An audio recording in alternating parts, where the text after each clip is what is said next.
Hello there, Romans here and welcome to another music review. I review every album from a viewpoint of a musician, as I'm a singer, songwriter and a bass player for my own group Jakobe, and in April we have released our debut album called Pursuits in Life. What makes the album unique is that it's a pretty heavy prog rock without guitars. Instead you have drums, bass, saxophone and keyboards. You can check out the first single, We're Building Our Own Monument, on my YouTube channel, and in the description of that video you will find all the information about where is the record available. It's available on all digital platforms like Spotify, Tidal, Deezer, iTunes, Amazon, but also in this digipack version of a CD with a very beautifully illustrated 20 pages long booklet. And today I'm going to review the new album from Greta Van Fleet called Anthem of the Peaceful Army. Music review. Music review. If you like rock music, at this point Greta Van Fleet probably doesn't need any introduction. It's probably the most famous young rock band of today, and because of their fame, it seems like there are two types of people usually commenting on their YouTube videos. There are absolutely devoted fans who love them for their sound and style that is very reminiscent of Led Zeppelin. There are certain songs when they are almost undistinguishable from Led Zeppelin. Also, they like their 70s and 60s kind of a style and image and graphics and all that stuff. And then there's another group that hates them because of the same things and calls them nothing more than a tribute band. I personally am somewhere in between. I do prefer more original artists, but I mean, if you have a band that essentially plays 60s, 70s rock music, then what else do you expect them to do? But it always comes down to one thing that is the most important thing in my opinion. Is the music any band is serving good or not?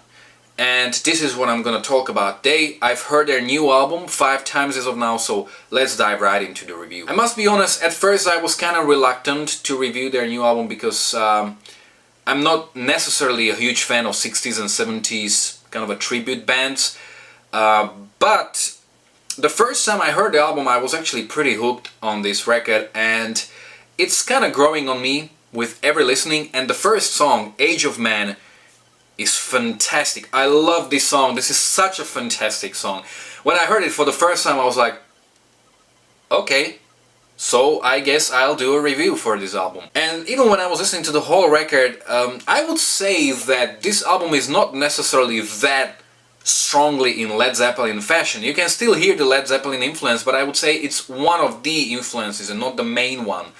And at times, and especially the song Age of Man, to me sounded like Rush in their fly-by-night period mixed with Janis Joplin, and even the singer, who is by the way outstanding, has that type of a voice where it's like a combination of Robert playing Janis Joplin and Geddy Lee. It's kind of an interesting thing, and he has kind of like his own approach towards singing. That's what I really like. So Age of Man is fantastic. It's very catchy. And I also love the production of not just this song but the whole record. If anybody played me this record and said it was recorded in the late 60s or early 70s, I might actually believe him that it was some sort of a remastered version. Very good production, it has a very nice atmosphere, and you really feel like being back at that period. The sound is very authentic. Lyricism is very much in the 60s fashion, but I will talk about it later. The second track, The Cold Winter, is kind of that 70s hard rock and roll song, probably the heaviest track on the album. This is like Rush meets Led Zeppelin, and it has slightly softer chorus. When the Curtain Falls was the first single, and I must say that I didn't really like the song at the first time because to me it sounded like pretty much any song from the 60s or 70s, sort of a cliche-like, but the song was actually growing on me with every repeated listening, and I like the beginning of the song, 1, 2, 3, 4, and then the song starts. It's kind of a reminiscent of how the records were recorded back in the 60s and 70s. Everything was kind of like live. You could feel the band playing in a room. And even when I saw some performances from Greta Van Fleet, there are pretty much no differences between studio versions and live versions, which is pretty unique today. Then Watching Over is a song that starts exactly like House of the Rising Sun. I just can't help it but hear that every time the song starts. It is a pretty interesting song, I like it. It gets more heavy in the chorus. Lover Lever is another song that has that kind of a Led Zeppelin-like chorus, and especially that rising voice after the second chorus, that's very Led Zeppelin-like. But this is one thing that I didn't understand. This fifth track, Lover and Lever, is repeated one more time as an 11th track, but this time it's called Lover, Lever, Taker and Believer, and the final track is like 2.5 minutes longer, so it has some additional parts. But apart from that, these two songs are pretty much the same ones. I mean, what's that about? I didn't really understand that. I mean, if that longer version was in a normal track list and that shorter version would have been like, I don't know, a radio edit or video edit or, you know, some shorter version, I would understand that as a sort of a bonus track on some deluxe versions. But in this way, it doesn't really make sense to me. I mean, why would you use the same song twice on the record, but, you know, have one version a little longer?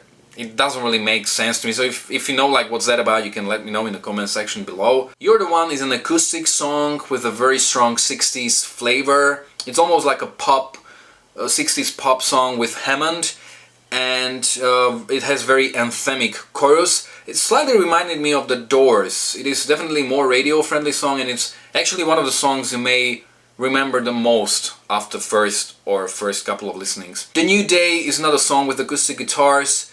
It is very 60s like song, and it sounds kind of like from Woodstock. I could really imagine that song being played there, and even it seems to be that sort of an embodiment of that message of the flower generation, the love.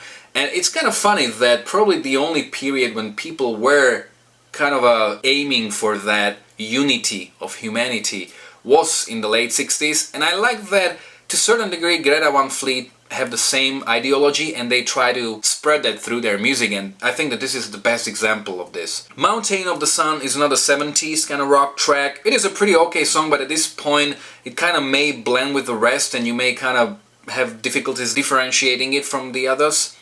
Brave New World is a song that's more serious in tone. You will also realize certain patterns that they kind of use in terms of the songwriting. They like have their own blueprint of how they write music, and you can kind of hear that in most of their songs. I really like the backing vocals, and also the song is very nice. And the 10th track is Anthem, which is very like an anthemic song for arenas and stadiums.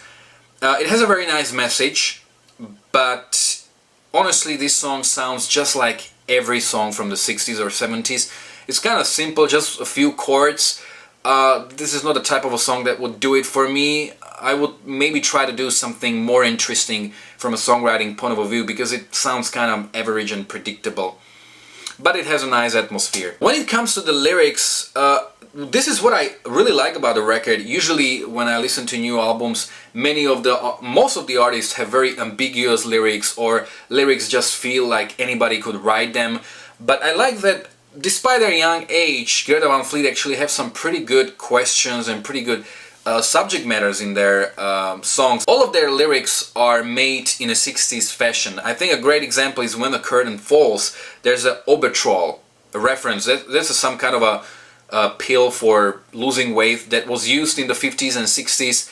And essentially this track, When the Curtain Falls, is about an actress that is becoming more and more successful, but she's also becoming more and more lonely with that, and her mental health is decreasing, and she just jumps from one relationship to another. And yes, it is written in a way that it would be applicable to 60s, because there are those 60s references and stuff like that. But in terms of relevance, it's still relevant today. Then you have some ecological songs, like for example Watching Over or Brave New World, and I think the lyrics are pretty straightforward, meaning that you don't really have to think about them too hard, and the message is pretty clear. And I like this a lot, because if Greta Van Fleet are becoming so popular and so many young people will listen to their music or are listening to their music, I think it's good to make them think a little bit. I also really like the title of the album, Anthem of the Peaceful Army. It's a perfect title of this record, considering what they're singing about. I mean, army. If we say army, you imagine soldiers with guns, but peaceful army, it means it's an army that doesn't fight with guns, it may fight with love. This is exactly that Flower generation, late 60s, and I like those messages. A lot of people seem to be appreciating Greta Van Fleet for their young age, but I don't really like this because, I mean, what if they were like in their 30s, you wouldn't enjoy the music equally, or you wouldn't consider their music good enough? I don't care about how young Greta Van Fleet are. This record is very solid, I like it. If you are into 60s, 70s kind of a rock music, there's no way you wouldn't enjoy this record. If you are like me, that you listen to more types of music or more genres or whatever, this is still a record I would recommend because I like the overall atmosphere. I like that the whole record has a pretty positive vibe, and I just feel good when listening to this record, and that's important. It has great production, great singing, great music performances, and a pretty solid songwriting. I'm not saying it's phenomenal, I'm not saying it's a masterpiece, but it's a pretty decent album. And I'm quite happy for Greta Van Fleet becoming so popular, because just a couple of months ago I was thinking about, like, is there any young new rock band, and by young I mean like 5 years or younger, that has a lot of success and some impact on music career? And there was only one band I could think of, Royal Blood, who are 5 years old at this point, but I don't think they really have any impact on music business. Greta Van Fleet may just be that band. They may put the focus back on rock music. There are many people discussing whether Greta Van Fleet deserve their fame.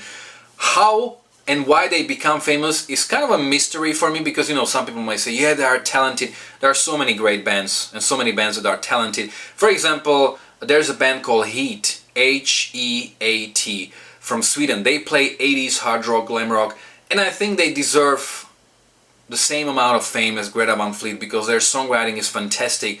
They play great musicians, fantastic singer, and they have like 5% of that fame. I hope Greta Van Fleet will continue drawing attention to rock music, and I just hope that they are one of the first bands from many bands that play rock music and that will become famous and relevant. Are you a fan of Greta Van Fleet? Have you heard them already? Have you heard the new album? What do you think about it? You can let me know in the comment section below.